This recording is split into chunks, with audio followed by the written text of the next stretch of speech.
El Consejo de Gabinete autorizó a la Autoridad de Aseo Urbano y Domiciliario a celebrar con la empresa Ecolimpia S.A.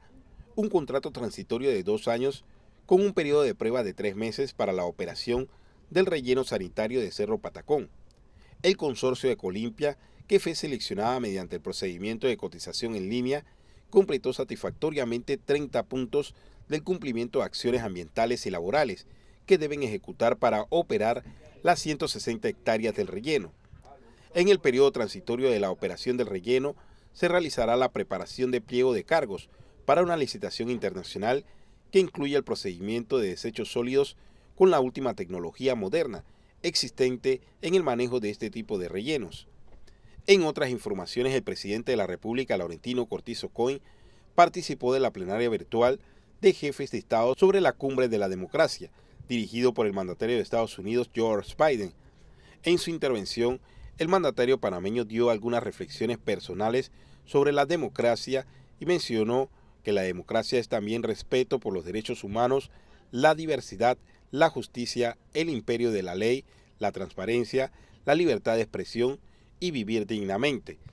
El jefe del Ejecutivo destacó que la situación que vivimos hoy a nivel mundial está determinada por problemas globales como la crisis climática, las migraciones irregulares, el narcotráfico que disputa poder a los Estados Unidos, las alzas en el precio de los consumos y alimentos. Por último, el presidente de la República, Laurentino Cortizo Coin, inauguró Expo Comer, Expo Logística Panamá y Expo Turismo Internacional, 3 eventos que buscan fortalecer los negocios y promover el intercambio comercial entre los sectores empresariales de América, el Caribe, Europa, África y Asia, actividad organizada por la Cámara de Comercio, Industrias y Agricultura de Panamá.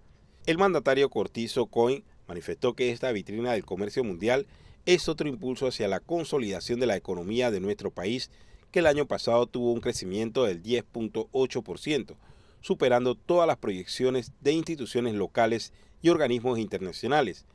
Es el resultado del trabajo conjunto de todos los panameños poniéndonos de acuerdo, creando consensos, trabajando hombro a hombro, unidos para propiciar oportunidades, optimizar la producción y maximizar el rendimiento, puntualizó el gobernante.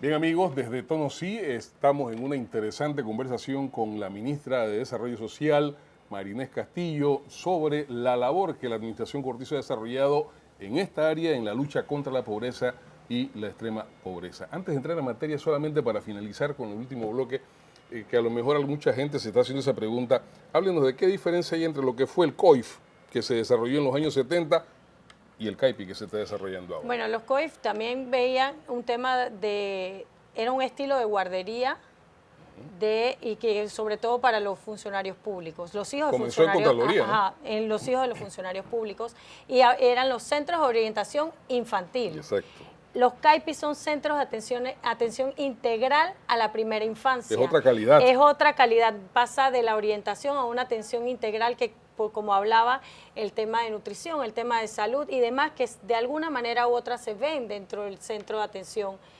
integral. Perfecto. Ministra, la lucha contra la pobreza y la extrema pobreza, en el caso de la administración Cortizo, ha desarrollado distintas herramientas de trabajo. Dentro de eso están una serie de subsidios, una serie de programas de transferencia monetaria condicionada que pese a la pandemia, a los 2 huracanes, a la baja de ingresos, se han mantenido, ¿verdad? ¿Cuál es el desarrollo de estos subsidios? Háblenos en particular de cada uno de ellos. Estamos hablando del Ángel Guardián, de 120 a los 65, etcétera, etcétera, ¿verdad? ¿Y qué impacto han venido teniendo? Bueno, como administración Cortizo tenemos un mandato y una prioridad, que es ir sentando las bases en la lucha contra la pobreza y la desigualdad, que se denominó Plan Colmena y que ya está institucionalizado a través de una ley y que lo vemos en todas las giras de trabajo comunitaria del señor presidente con acciones concretas. Está en marcha el Plan Colmena. Perfecto. Eso por un lado, que es definitivamente lo que nos va a permitir ir saliendo de la pobreza y de la pobreza extrema que tanto hablamos. Bueno, pero ha habido una atención directa del gobierno a pero esto, ¿no? además, los programas de transferencia monetaria condicionada que lleva el Ministerio de Desarrollo Social. Okay. Y en ese sentido, los programas conocidos como Ángel Guardián, Red de Oportunidades, Senapan y 120 a los 65, los hemos fortalecido. ¿Por qué hablamos de fortalecerlos? No solo a través durante la pandemia, que se mantuvieron, a pesar de que el Estado dejó de percibir más de 4.000 millones de balboas. Todos los se ingresos mantuvieron subió los el programas. exacto. Pero no solo eso, nosotros ahora en esta administración se cuenta con un Registro Nacional de Beneficiarios, que es un sistema de información que me permite a mí saber, y que nos permite a nosotros y permite al Estado saber que esos programas están llegando verdaderamente a los que se necesita, que pasan de un expediente de papel a un sistema de información, que además a nosotros nos permite llegar a esa persona con programas y hacer acciones articuladas. Es decir, yo con la persona que entra a ese sistema puede ver que Juan Pérez recibe 120 a los 65 y resulta que no sabe leer y escribir y le sale allí en su ficha. Claro. Y eso nos permite entonces que entremos con el programa de alfabetización. Un registro nacional. Eso le permite a este gobierno y al que venga saber qué se ha hecho, cómo se ha desarrollado y qué falta. Sí, por ejemplo, tenemos la data claramente y que incluso es pública, la tenemos en la página web del Ministerio de Desarrollo Social por primera vez. Puedes ver cómo está la distribución de estos programas sociales, pero también te permite medir, te permite priorizar. Hacer mediciones. Y se acaba la discrecionalidad, porque muchas veces se habla de que estos programas sociales, y me ha pasado a veces en asamblea, dicen, bueno, pero es que es un tema político. No es un tema político. A través de este sistema, la persona que resulta que lo necesita llena una ficha única de protección social con valores que nos da un resultado de elegible o no elegible. Correcto. Solo si eres elegible es porque estás en pobreza y pobreza extrema puedes recibir. Podemos decir que son instrumentos eficaces de la lucha contra la extrema pobreza y contra la pobreza. Así es, y de una mejor administración de nuestros recursos. Ok, perfecto. ¿Cómo está diseñado el Ángel Guardián? ¿Cómo hemos avanzado allí? Bueno, en el Ángel Guardián nosotros lo hemos fortalecido, se le ha dado atención psicológica, por ejemplo, a las personas con discapacidad, que es a lo que protege el Ángel Guardián. Estamos trabajando y justo recientemente lanzamos por primera vez la evaluación de impacto de estos programas de transferencia monetaria condicionada, una evaluación independiente que nos ha demostrado que se han realizado como se debe. Que el recurso fue a donde debía de ir. Así es, y con evaluación positiva, de impacto positivo. Sin embargo, por supuesto, un plan de acción importante que surgen de esto es una mayor articulación con otras entidades para ese acompañamiento de la persona con discapacidad, que en el caso de Ángel Guardián son personas con discapacidad severa, extrema y en pobreza y pobreza extrema. Pero sigue siendo un programa inclusivo. Así es. ¿Pueden estos amigos nuestros discapacitados tener en perspectiva la posibilidad de entrar al mercado laboral? Depende de la discapacidad. Sin embargo, en el programa de Ángel Guardián, sobre todo, se busca apoyar a esa persona con discapacidad que a veces está encamada, que tiene una discapacidad tan severa que no le permite ir a trabajar o ser funcional algunas veces. Hablemos de Senapan.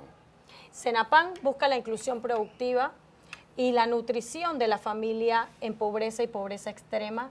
Por lo general, cuando vas a estas áreas en Cañazas, en Veraguas, en Santa Fe, son grupos, por ejemplo, de familias que trabajan junto a la tierra a través de los programas de redes de familia y que siembran diferentes productos para cosecharlos y para de esa manera buscar sustento. Pero ¿de dónde sale esto? De lo que le damos de la transferencia que le De la damos. transferencia. En la transferencia que le damos y que ellos, además del acompañamiento con productos para la inclusión productiva.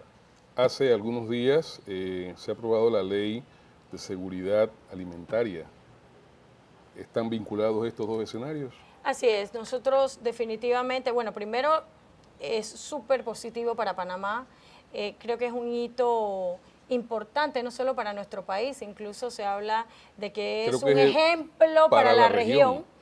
Es un ejemplo para la región, un momento crítico en el tema de seguridad alimentaria, que haya un país como Panamá que dicte una política agroalimentaria y además crea una política de Estado a través de esta ley que proteja a nuestros agricultores y los blinda también de que haya otras administraciones que no tengan el enfoque hacia el sector agro que tiene el presidente Cortizo y los blinda de esos cambios en otras administraciones, pero importante ese trabajo articulado que realizamos con el Ministerio de Desarrollo Agropecuario, el Ministerio de Desarrollo Social, que es parte del trabajo Colmena. Claro. Trabajamos en equipo con esa familia, en huertos familiares, en todo el tema de agricultura familiar, y el Ministerio de Desarrollo Social forma parte de esa política Desarrolla un agroalimentaria. poquito más lo de inversión productiva.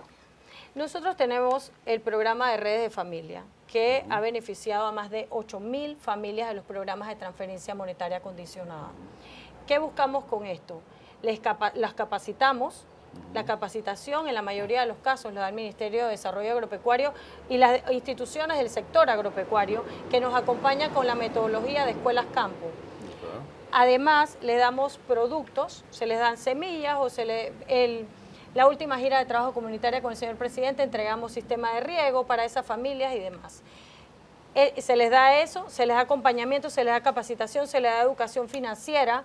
¿Por qué? Porque buscamos que eventualmente con eso que ellos aprendieron a cosechar, puedan alimentarse, puedan entrar en el mercado, puedan vender, pero también ahorren de su programa de transferencia monetaria y que luego ellos puedan ser sostenibles en el tiempo y que no dependan luego de un programa de transferencia monetaria condicionada, como hasta el momento. O sea, estamos también viendo la perspectiva de que los subsidios en un momento determinado cesen. Es importante que los mal llamados subsidios en estos casos, porque son transferencias de monetaria condicionada y tienen corresponsabilidades y tiene un trasfondo más allá que solamente hay mucha dar. gente que dice, bueno, pero es que ahí están los subsidios ahí, y eso nunca acaba, es un manadero, etcétera, etcétera. Por eso, ¿no? para que terminen, tiene que haber generación de empleo o generación de Convertirse emprendimiento. en productivos. Tienen que entrar en la fuerza productiva. Claro. Y eso es lo que estamos buscando con estos programas de inclusión productiva de redes de familia, que también se hizo una evaluación de impacto que es muy positivo y que esa debería ser de alguna manera la puerta de salida. Podemos decir que este programa en especial está dirigido a la extrema pobreza. CEPAL ha hablado en estos días de que en Panamá la pobreza y la extrema pobreza se ha reducido.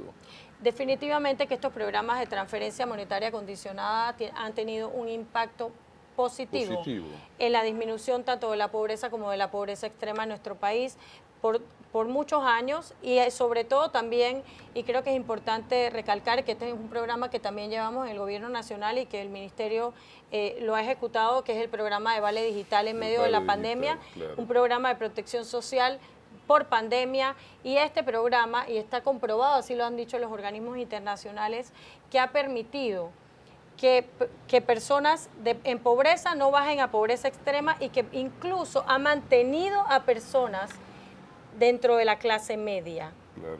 Y además también todos estos programas que hemos llevado como gobierno nacional también han permitido que se disminuya el hambre, así lo ha dicho FAO. Perfecto.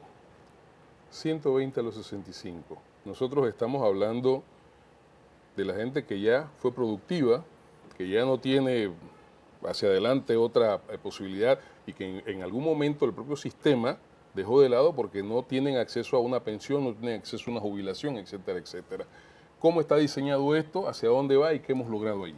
Bueno, yo creo que es importante uno siempre conversar de qué es el programa. 120 a los 65, como bien lo dices, es para los adultos mayores de más de 65 años en situación de pobreza o pobreza extrema y que además entonces no se hayan podido pensionar o jubilar.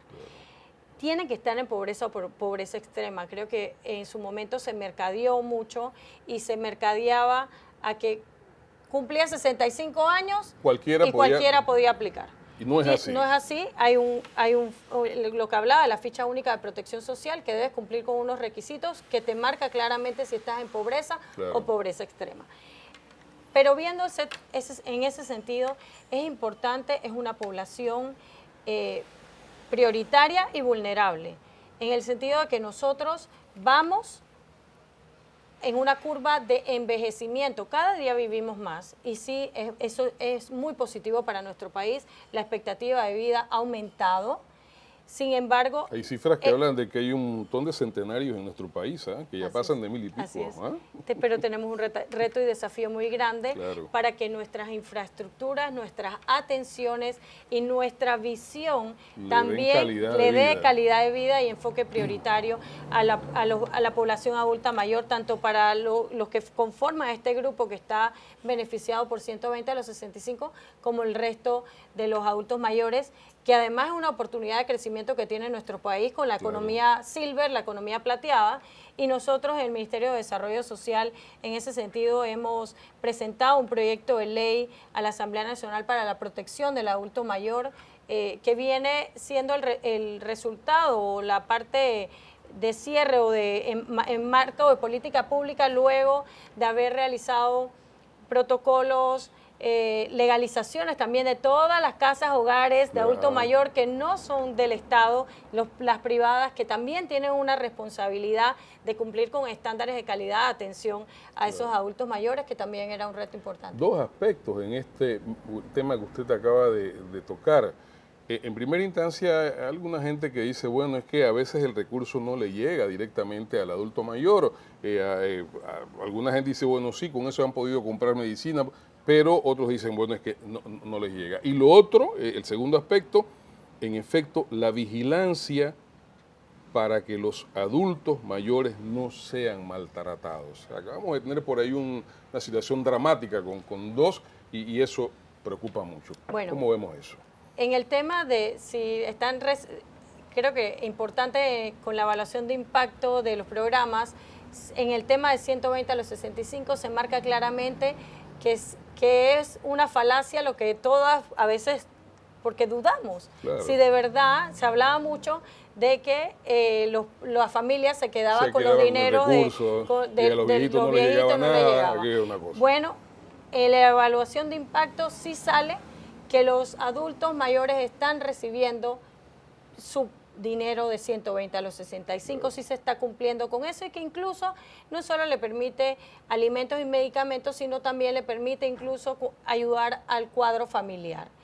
Pero también es importante, dentro de esta evaluación, sí marca muy claramente los solos que están nuestros adultos mayores. Y por eso el enfoque de nuestra sociedad, de la mirada también a los adultos mayores, que le han dado tanto a nuestro país, que nos han dado tanto a nuestras familias y el respeto que se debe volver a tener hacia ellos. Sí está penalizado el abuso y por supuesto que todas las líneas de denuncia hacia allá debemos ir, todo caso de violencia o de abuso contra los adultos mayores. La misma sociedad debe estar vigilante, debemos ¿cierto? estar vigilantes. Sin embargo, de nuevo, la cultura de respeto, la cultura de no descarte, la cultura de... Y lo estamos haciendo a través de actividades intergeneracionales también con los adultos mayores, porque tienen muchísimo que dar todavía en nuestro país. Quiero finalizar este segundo bloque con una, digamos, reflexión sobre estos temas. He visto en cada uno de los bloques que usted ha tocado que ha hecho referencia a leyes. Siento que el gobierno de Cortizo Cohen ha puesto mucho empeño en un robusto cuerpo de leyes. ¿Es esto así? Sí. ¿Qué buscamos con eso? ¿Hacia dónde vamos? Como lo dije desde el principio, y que es parte de nuestro legado, el sentar las bases. Para nosotros como instituciones, para nosotros es parte primero dejar una institucionalidad. Con estas políticas públicas dejamos institucionalidad, dejamos también un marco normativo que blinde acciones que se están haciendo en beneficio de los que más lo necesitan, porque todas estas leyes que estamos pasando, el enfoque es de derechos humanos y hacia la población prioritaria más necesitada de nuestro país. Entonces, sí, había que blindarlo y se está haciendo a través de estas leyes de política pública, porque además los funcionarios solo podemos hacer lo que la ley nos permite. Entonces está la hoja de ruta clara. Me quedo con eso. Vamos a blindarlos, ¿verdad? Amigos, estamos de vuelta en un momento. Estamos en una interesante conversación con la ministra de Desarrollo Social, María Inés Castillo. Estamos de vuelta y esto es rendición de cuentas, ¿eh? Nos vemos.